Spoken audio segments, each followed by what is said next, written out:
Welcome to Draft Sickos on the No Ceilings NBA podcast feed and YouTube channel. This is the show where we discuss everybody from the biggest of names to the deepest of sleepers.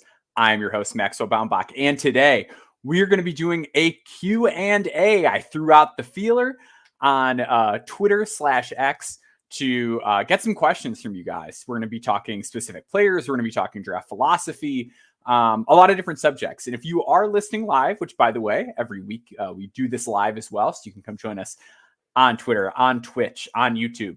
And you have a question that pops up, feel free to send it in the comment section or tweet it at me, and we'll try to get that in. I do have a bit of a hard out, but I'm going to try to get to as many of those questions as possible.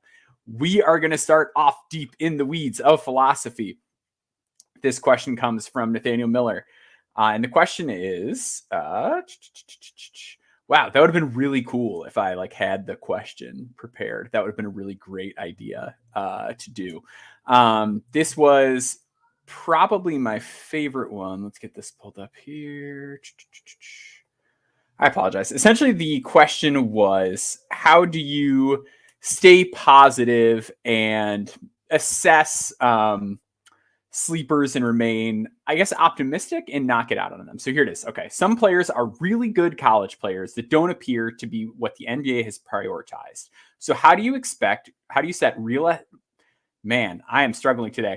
How do you set realistic expectations or prospects based on what you've learned as an evaluator while trying not to be overly pessimistic?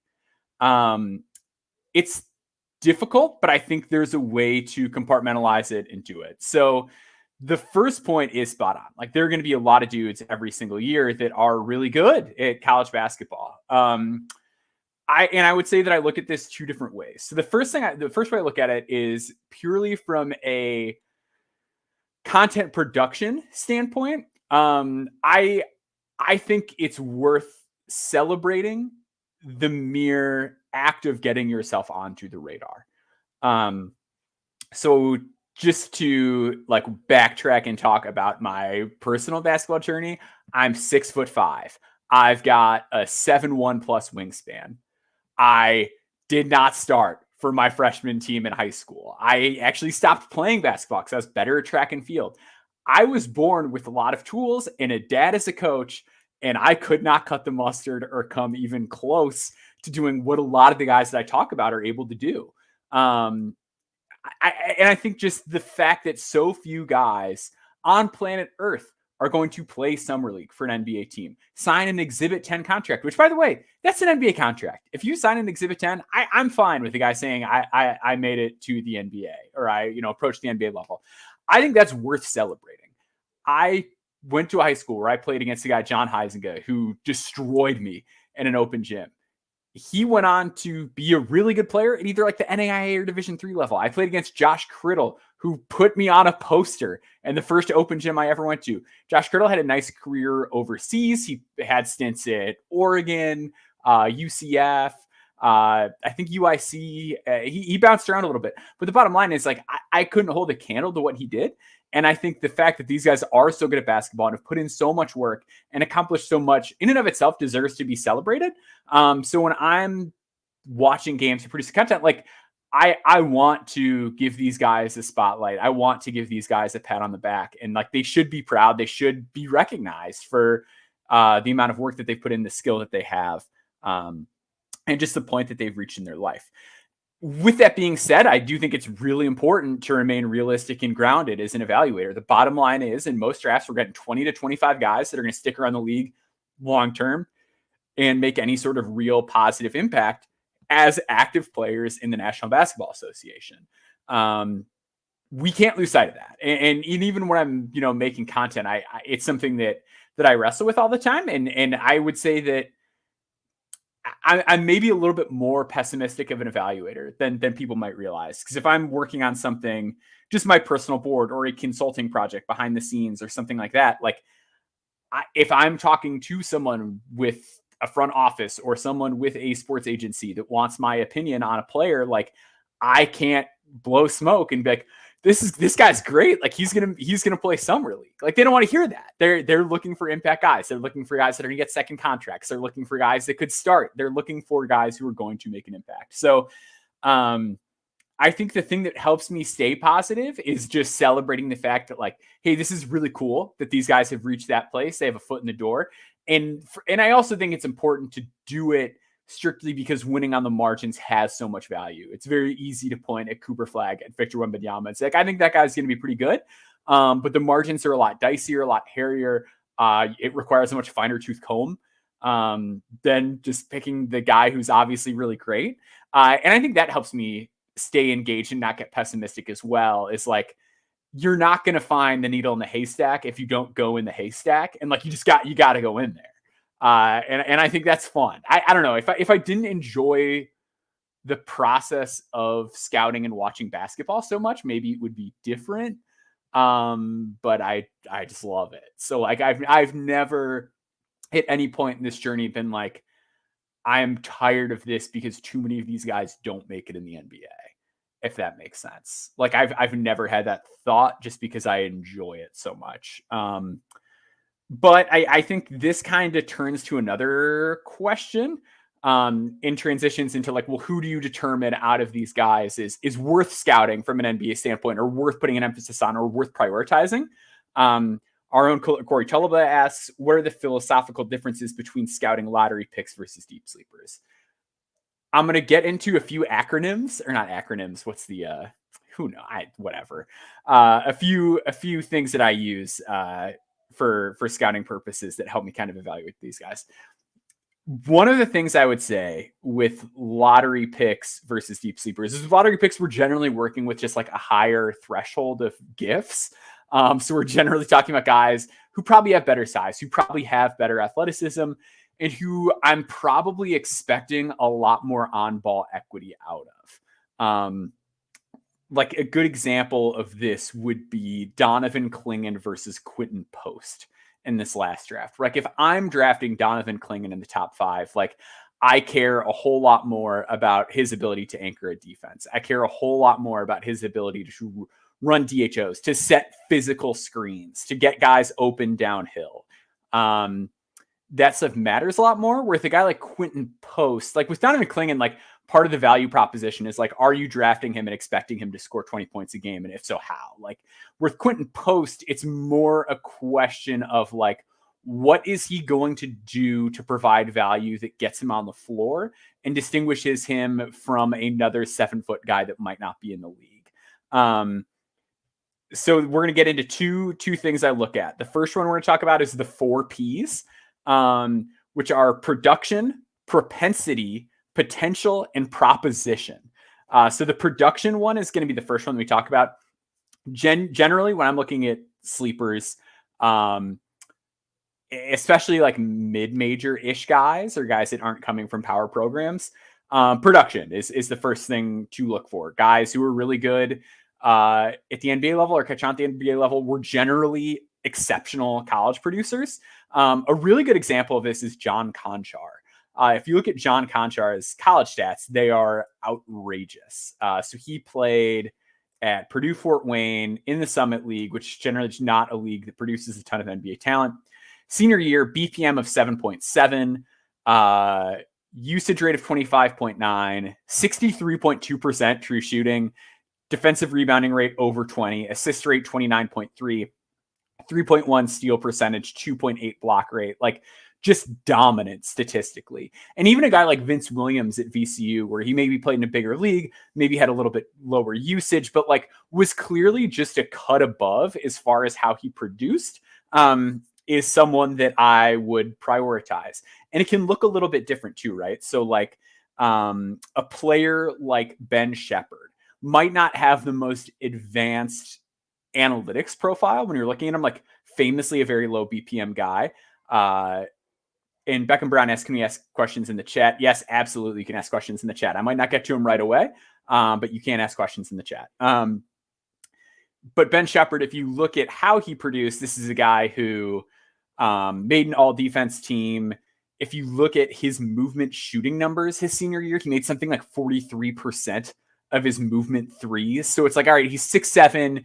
We know he can make an impact on defense. He had one of the better like mid-major defensive performances as well the year before when they played Vanderbilt. Like he had one of the best games of anybody guarding Scottie Pippen Jr. that year.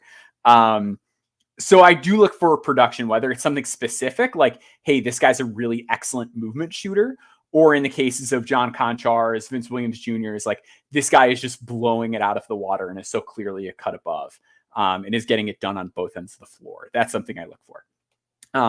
In sort of like an antagonistic example of that would be, there was that kid, he was at UT Arlington and then Memphis. I think it was like Akabundo Hego. I'm getting the name wrong, but he was 6'9", crazy bounce, super, super athletic, like awesome, like college role player as a defensive playmaker. So at UT Arlington, this is wild. 2020-2021 season, 3.3 blocks per game and 21.8 minutes per game. Ridiculous. Like, clearly had a gift on that end of the floor. But you look at the rest of his statistical profile, he's a low assist rate guy. He's got a bad assist to turnover ratio. Couldn't shoot, was really skinny.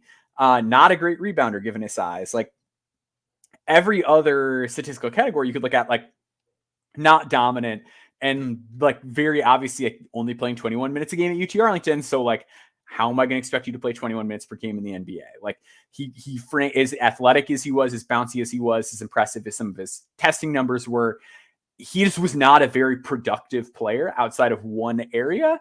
And that one area is something that I didn't really trust the scalability of. Is like a 6'9", very skinny guy who can maybe bossed around, but really doesn't have the ball skills or shot or anywhere to carve out a niche offensively. The other one I look at is propensity. So propensity, what I'm looking at is just like, physically, can you be on a court in an NBA game? And like, a lot of the guys that I'll identify through queries for things like No Stone, I'll look at and just be like, no, sadly, like, there are just guys that are way too far behind the curve. And then conversely, like, there are guys that I think like a big part of the reason that Grant Nelson was identified by people is because like he just very clearly like is up to the task athletically. It was a big part of why I was so high on Dalton Connect a year ago coming into the college season, was just like he was very clearly physically capable of being on an NBA floor. I think the opposite side of that is something like a Drew Timme, where Drew Timme was, clearly really skilled, but you look at him physically, he's just too slow to guard on the perimeter. He's not bouncy enough or tall enough or strong enough or big enough to anchor a defense. Not a good enough shooter, like, just physically does not have a place to be on an NBA court. I think you got to be careful with it, because like there's always going to be guys that might not look the part in a certain way, but just production wise or skill wise, they have an area to overcome that. But I do think they're guys that, from a propensity standpoint, can be pretty easy to weed out. And obviously, like, Drew Timme got looks from NBA teams. Like, he's like, there are guys with a lower level of propensity than Drew Timme that I come across when I go deep in the weeds. But propensity is the other thing I look at. So we look at production, we look at propensity. The other one is potential. Potential, I think, can be looked at in a few different ways. So potential could be something like, there's the obvious, like, hey, this like, there's the Rasheer Fleming potential, where like Rasheer Fleming at St. Joe's is 6'9", he's 230 pounds, moves his feet well for a guy his size, really rebounds, like, solid looking jump shots. So with him, it's just like, can he get the jump shot there to a point that like he's a knockdown guy, and with those physical tools, like, that's just a guy that stays in the NBA if he can become a knockdown shooter.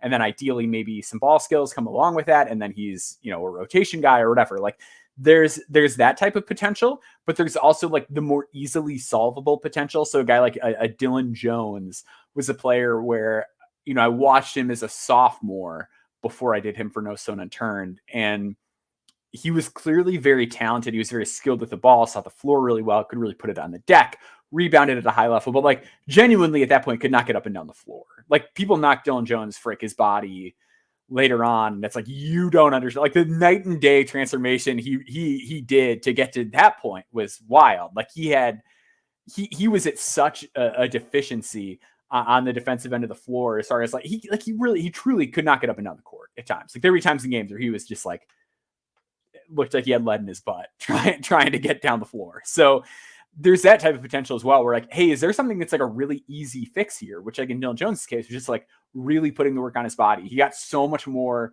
like north-south burst to his game. He was quicker laterally. It helped him add that little like step back and like the snap on his crossovers and all those things as well came along by him getting into better shape. So I think there's like that type of potential, as well as like the more obvious, like, hey, this guy's got great tools and can figure something out. And then the other one that I look at is proposition. So proposition, it should be value proposition, but we got to have all the letters be the same. You got to have the 4 P. So it's proposition. So with proposition, I'm looking at like, well, what does this look like if it does work? And obviously like, you want to be careful. Like you don't want to like, again, like the kid from Memphis who I mentioned earlier, who like, it wasn't great. Like you want to be careful not to get too wild with it. So I'll give you a hit and a miss for me on these. So like Ricky Council was a guy I did for No Zone. I liked Ricky a lot just because he's so physically big and strong and really competed, like had such a high motor when you watched him play in college. And was always adding wrinkles to his game, which I thought was a positive sign that like he's clearly putting in the work and the improvement trajectory is there. Where you watch him year 1, he's just like this downhill force. And you watch him year 2 and it's like, oh, he's got some like footwork now to get inside. And then year 3, it's okay. Now he's marrying that with some passing and making reads. And he wasn't a great shooter coming out, but the value proposition of, wait a minute, well, what if we can get Ricky Council to be an okay shooter? Or if we just get him to shoot in general, okay, well, now we've got a guy who's got NBA strength, NBA bounce. He's going to compete really hard. He's going to come in. He's going to do the work. He knows how to attack a closeout. He can get it done inside. Like all of a sudden, it's like, I've got the kind of wing that every NBA team could use if we get the shot.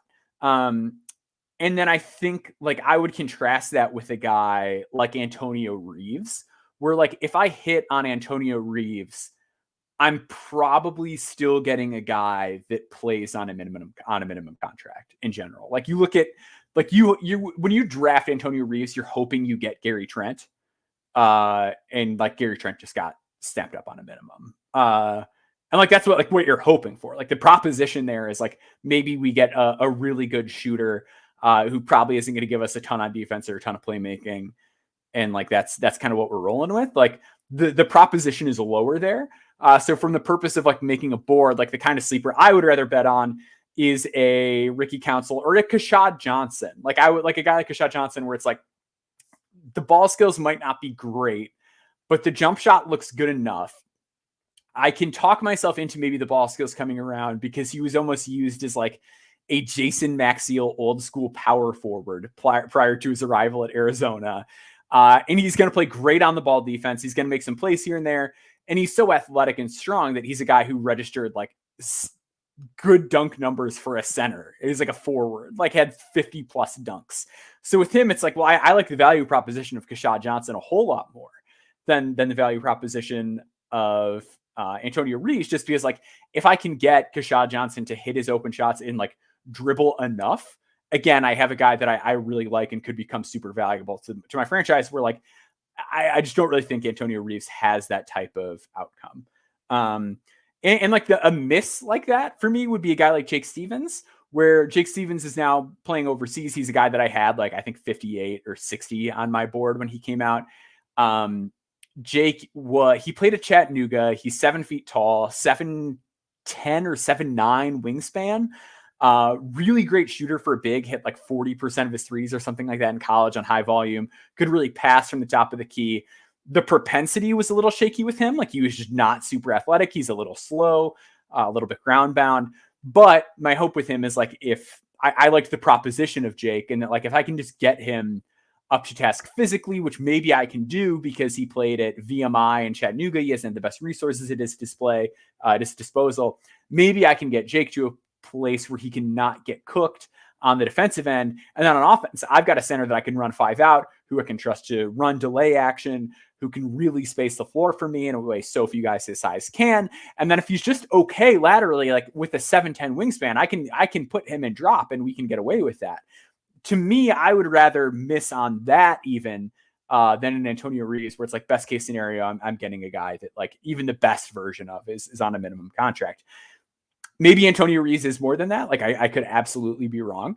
But that's just kind of how I view it. It's like, if I can get that guy in a minimum, I can probably get him at any time. Like, let me take a bite trying to get something a little more rare, a little bit more valuable than that. And maybe it's different if you're like really sold on Antonio Reeves and you're a playoff team and like you need to get a rosterable player in the draft and you think he's that. Like it's going to vary team by team to a degree.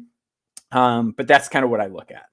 The other thing I will get into is like, to kind of piggyback off this, is like I do value as sleepers like their malleability and ease of fit. So like in an easy way to do this is the exercise I call the 5 S's. This is our other ultra letter program of the day, the 5 S's. Skill, which is like your general like ball skills, court mapping, dribbling, passing. Savvy, which I think goes a little bit deeper than that. Savvy is like your defensive field, knowing where to go rotationally, knowing how a defense is going to move, how to take advantage of that. Shooting, pretty obvious. Size, so relative to your position, how do you measure out from a like length and height and weight standpoint? And strength. How well do you handle contact? Are you able to bump guys off their line? Things like that. So skill, savvy, shooting, size, and strength are the others that I look at. So like a good example of this would be a guy like Sam Hauser, where Sam Hauser, excellent shooter, good size for his position. He's a guy who's pretty strong. He's really smart, always had good assist to turnover ratios, can dribble enough. Like the skill and savvy boxes get checked.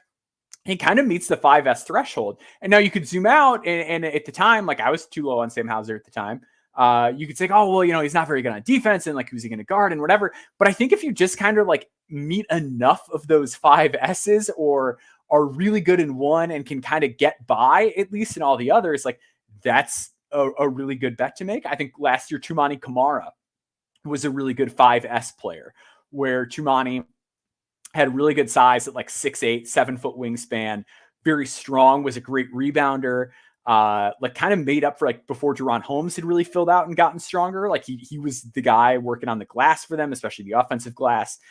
The savvy was there. You could tell in terms of his defensive playmaking, his timing for rebounds. The skill was like pretty good. Like he was a good ball handler for a guy as long and bulky as he was, and would have flashes of pass placement. Like it was really impressive. It wasn't fully materialized, but again, like there's a reason he's a sleeper, and you just have to hope you can cut that out and take the good with the bad. And then the shooting, like he was good on catch and shoot shots his senior year. So like Tumani Kamara, you go down the 5S checkbox, and it's like, yeah, that's a guy that like has the things that role players need, and you can drop him onto any team, and like he'll be fine. Is he going to return the most value in the world? Maybe not. Like he, you know, but had a really solid rookie season. I think Portland probably feels like they got one by getting him. So when I'm looking at, you know, staying positive and the things that can separate the guys from the people that might not make it, or trying to identify those guys on the margins, it's the 4 Ps that I'm looking for. I'm looking for production, propensity, potential, and the proposition. And to kind of weed that out, I look at the skill, the savvy, the shooting, the size, and the strength. So there's our little philosophy stuff. We're going to get into actually let's squeeze this one in. Let's keep the philosophy stuff here. Another Nate Miller question. How fair is it to expect a prospect to make multiple leaps in multiple foundational areas in one offseason? Example: body, strength, flexibility, conditioning, adapting to a growth spurt, tools, shooting, handle, footwork, and talents, feel, court mapping, advanced reads. I try not to do that. I especially would say things like the sort of like talents area that you listed. Like I'm probably, I don't know, it's pretty rare to see a guy going from like a total deficit to like super advanced in those areas. I think you can hope for incremental improvements in them. I think you can hope a guy like turns the dial and gets a little bit better at a lot of stuff. But I think it's pretty unrealistic to expect sizable leaps. I would also say too, in terms of like shooting, handle, footwork, like that stuff, I tend to be a little bit more optimistic about. And then like body stuff is tricky. I think conditioning, it's like easier to bet on a guy like losing weight or getting into better shape. But I think as far as like guys just getting so much better at everything, it's not something I've seen enough of to really count on it. Yeah.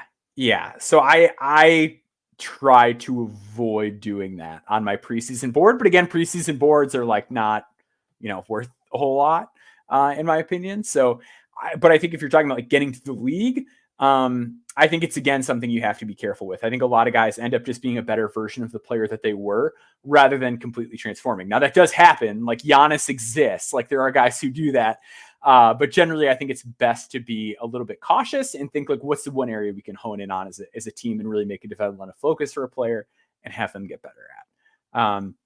We're going to take a quick break. After this, we're going to do some who you gots. We're going to do some no stone unturned talk, and then we're going to get to a few specific players and college program building questions. So stick with us.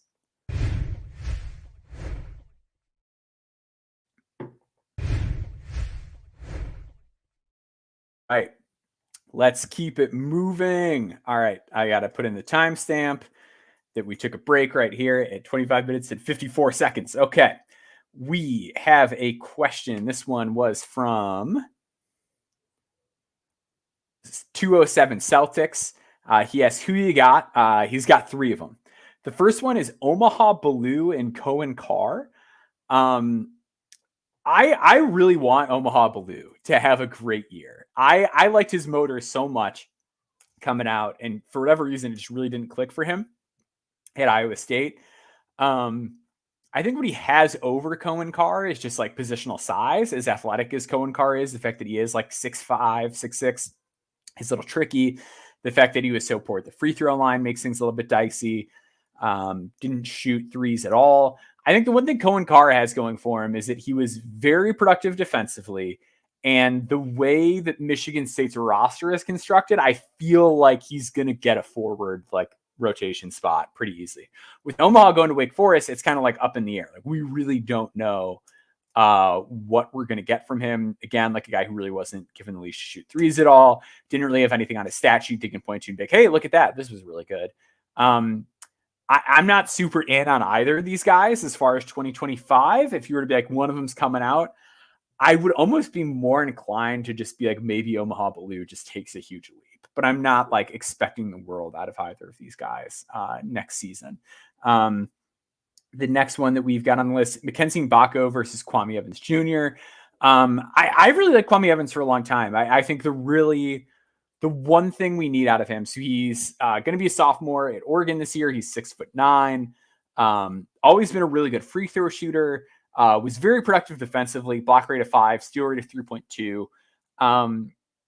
Solid rebounder. Some nice passing flashes throughout the year, even if he didn't have the highest assist rate.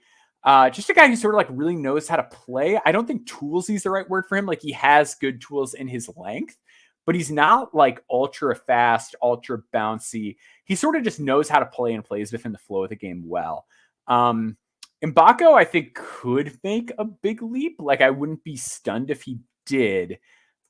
He shot the ball really well down the stretch for Indiana too. I think where I worry about him a little bit is like Mbako, he's going to be back in Indiana. He's 6'8". But like kind of just feels like he's 6'8" for no reason at times. Like he rebounds like a 2, doesn't pass the ball very much, doesn't make a lot happen defensively. So it's like, okay, if he shoots, that's great. Like that's a 6'8" shooter with like some decent physical tools, but like, are you going to use them? Like I need to see a lot more out of Mbako than I do out of KJ Evans. With KJ Evans, it's like, I just need you to shoot a better percentage from 3 and I'm in. Because he is tall and knows how to play. And he's really tough. Like on the 5S's scale, like his strength might not be the highest, but he really competes and he really gets after it. But I think there's enough savvy, there's enough skill. The shooting's got to come along. But he's got, good size for a 4. Like there's a lot to like with KJ Evans, especially if the shot can get there. With Mbako, it's like, okay, well, we need the shot to stay consistent.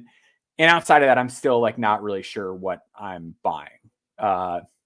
So that's where we're at with him. And then Xavier Booker versus Aaron Bradshaw. I wish I was like more into these guys. Like I love the idea of them.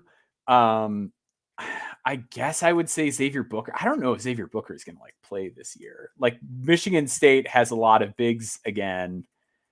And I love the idea of Xavier Booker just because like I think there's more to him defensively. Like he blocked shots. He had a block rate of 7. Got to rebound better. Got to like actually play this season to like prove that he can be good in more than spurts. But like I just feel so much better about him than Bradshaw. Because like with Bradshaw, we saw him play a little bit more. But like I'm not sold on the shot. I thought he got bossed around in the paint way too much for my liking. Doesn't really look to pass at all. I thought defensively he needed a lot more fine tuning than Booker did. Like I feel like Booker is ahead of him, both physically and from like a just on court talent perspective at this point. Like I think with Bradshaw, he's at such a strength deficit, and I don't really love like how he defends. So he's got to really shoot it for me, or get like way stronger, or figure out like what he's going to be defensively. Like I just feel like I have a lot more questions about what his game is supposed to look like. Where Xavier Booker, it's like, I get it. I get that he's supposed to be like a floor spacing 5 who blocks shots. And that's interesting to me. Bradshaw, I don't know that like you can even sell me on any aspect of that at this point. I got another question. This one was in the DM, so it's anonymous. You tweeted out that one of the players in the More Stones Unturned column, No Ceilings Plus, was a top 45 player on your board. As a non-subscriber, can you tell us who that is? I will tell you who that is. It was none other than Kasean Pryor. Kasean Pryor is a player who was at South Florida last year. He is now going to be at Louisville. Pryor, like, let's get the negatives out of the way. Pryor is archaic by prospect standards. He's going to be like 24 and a half, something like that around draft night. Like, he's old. The plus of Pryor is that he is 6'9". He's like 220.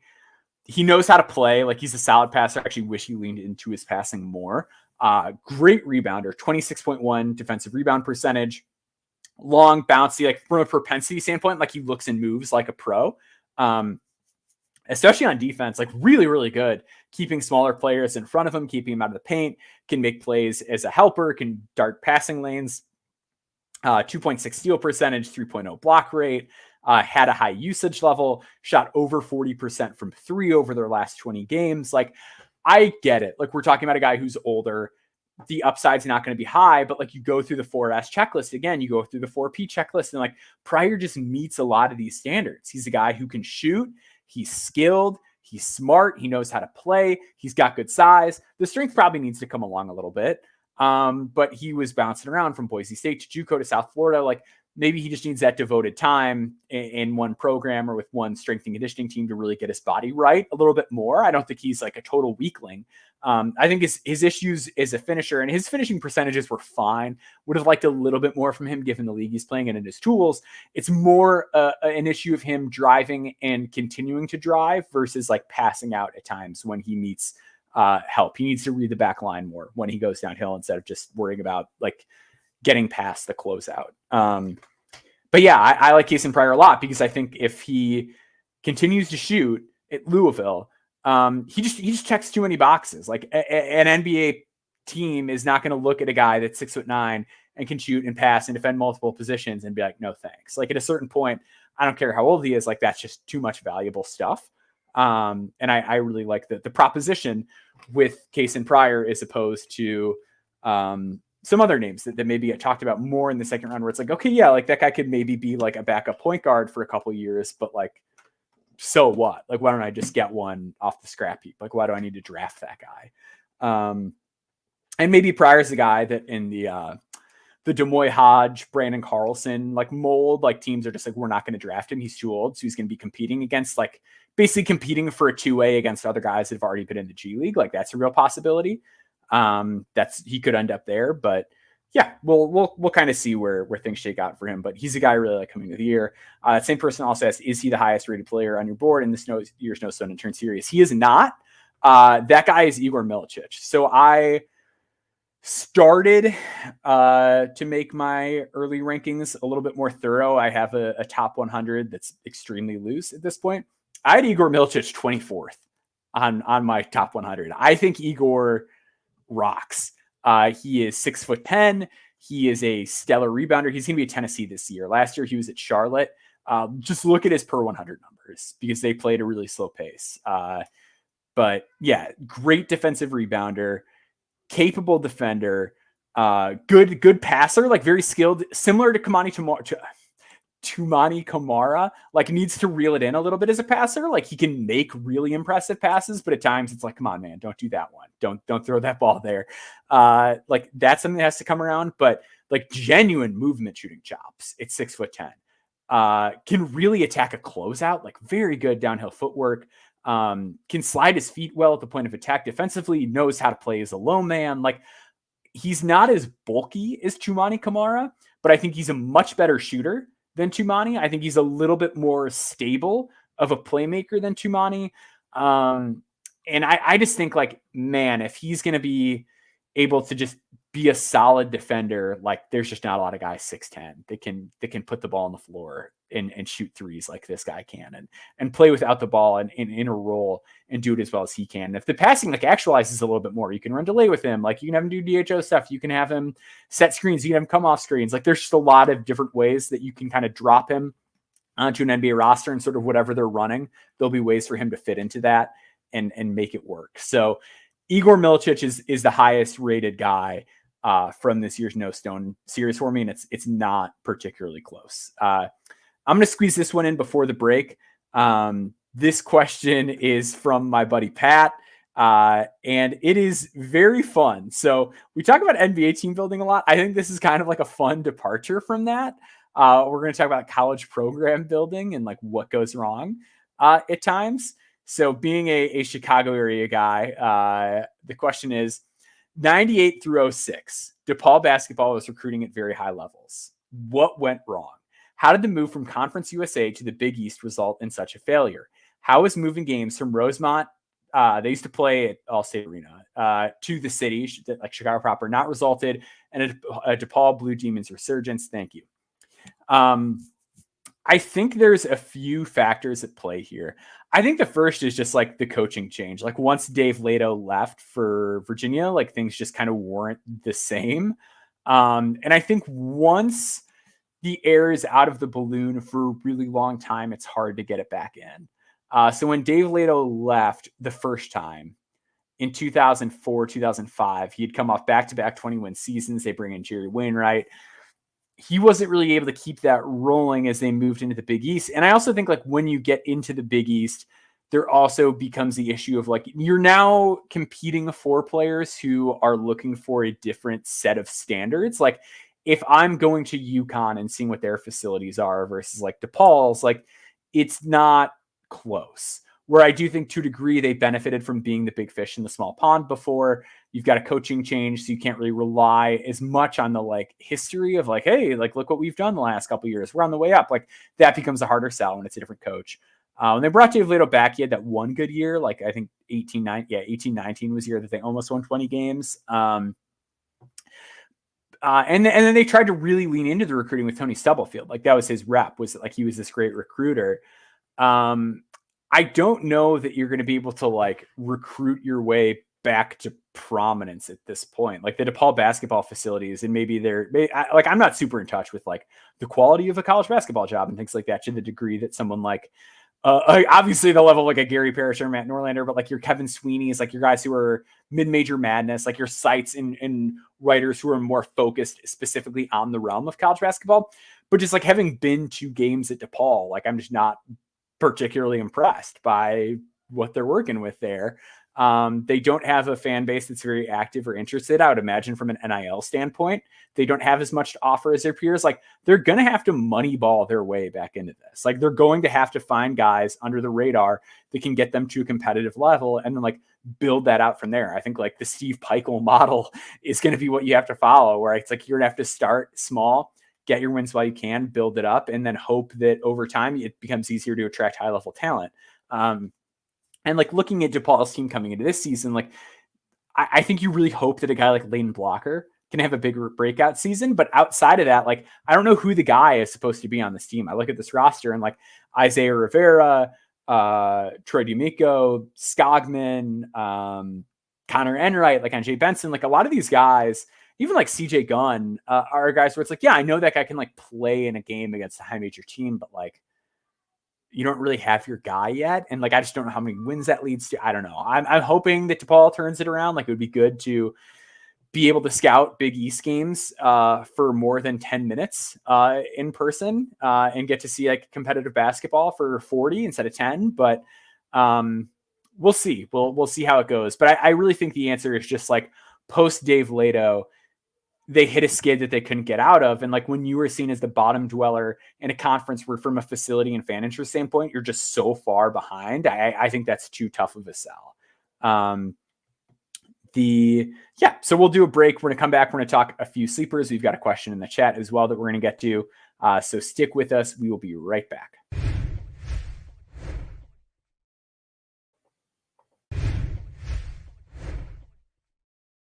All right. So for our next question, let's get to the one in the chat. This is from Beckham Brown.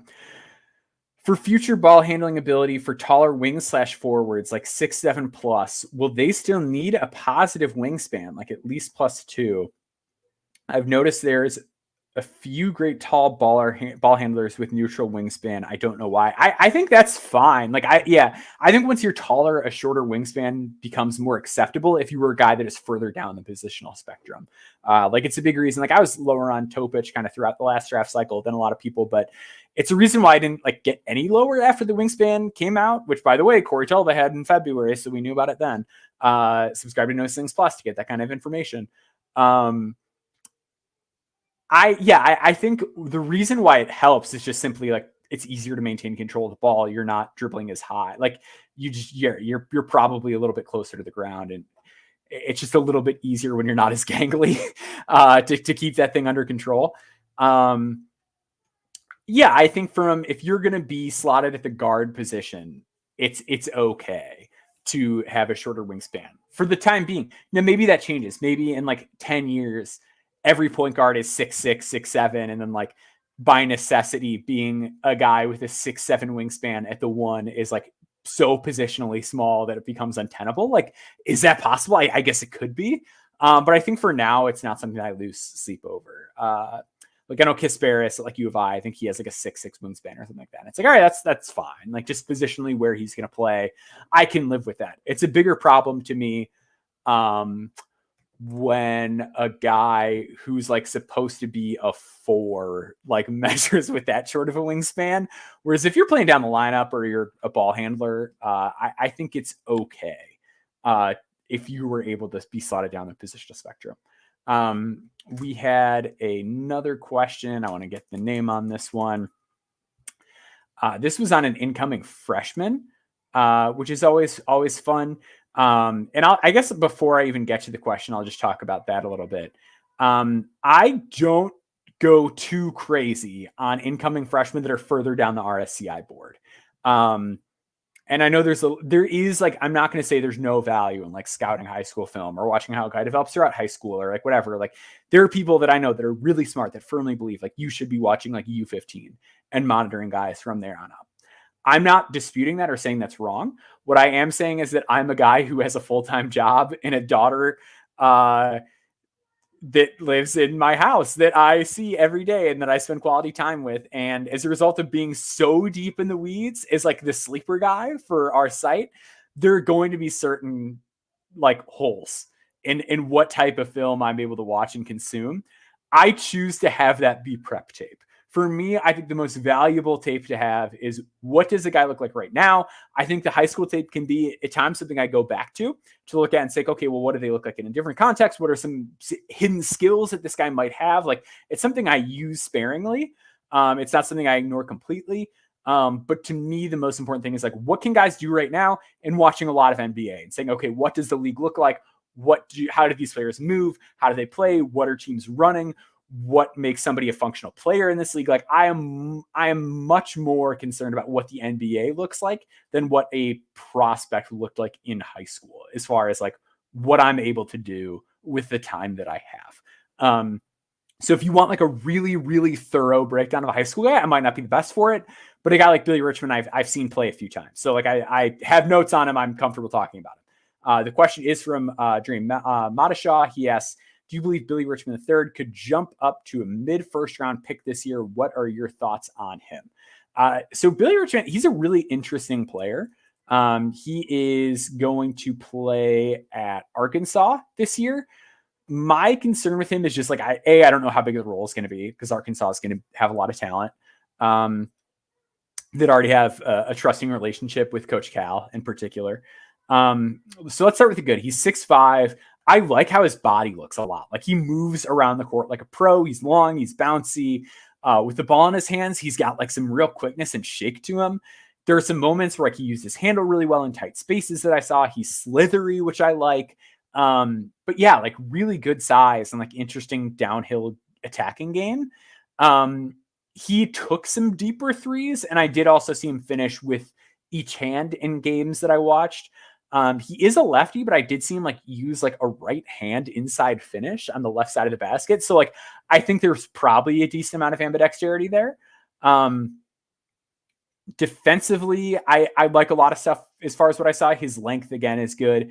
His hands are really fast. Like he had a couple like what I call the Anthony Black steal, where like a guy will pass right in front of his face and he'll just like bam, both hands grab it and he's got the ball. Like full control, not even a deflection. Just like I took that pass in a microsecond and have captured it and we're going the other way.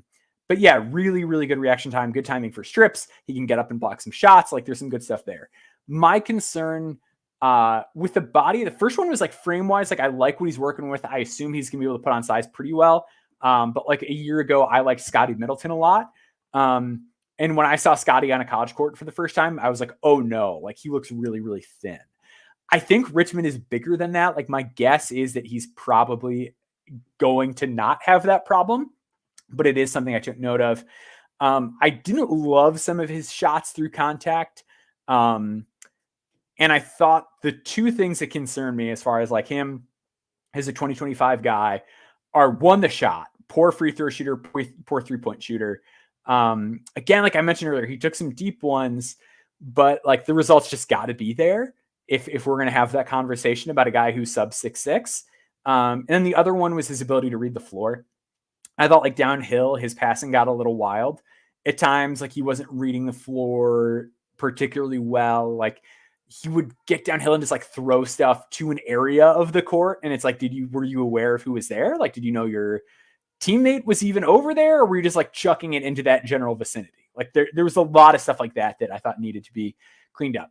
So if we're talking about him as a mid first round guy, A, he's got to like really tighten up the decision-making, but B, like he has to make shots. Like I think he was like 25% from three in EYBL games or something like that. It was sub 30 and sub 70 at the charity stripe. Like that's a really tough sell. So I would be skeptical of that. But again, I am not watching these guys as much as a lot of other people. And I don't have the track record of watching as much high school film as somebody like Mike Ribbanoff on Twitter or somebody like that, who's like spent so much time focused on the grassroots process and maybe has a better gauge on how players develop scaling up from that level to college to the NBA, that there could be some things I'm missing. But that was just kind of my read on the situation after the games that I saw of him, the notes that I took. So I'd be a little bit skeptical of it. The other one, this was a DM one, so we'll keep it anonymous. I was asked about, here we go. I would love your thoughts on Jacoy Hutchinson from George Washington. He was behind James Bishop a lot last year, so I don't know how much you got to see of him when you watch Garrett Johnson or Darren Buchanan, but I think he's going to have a much bigger year this year. I would agree. I do think he's going to have a bigger year. I think my thing with Jacoy is just like, I don't know.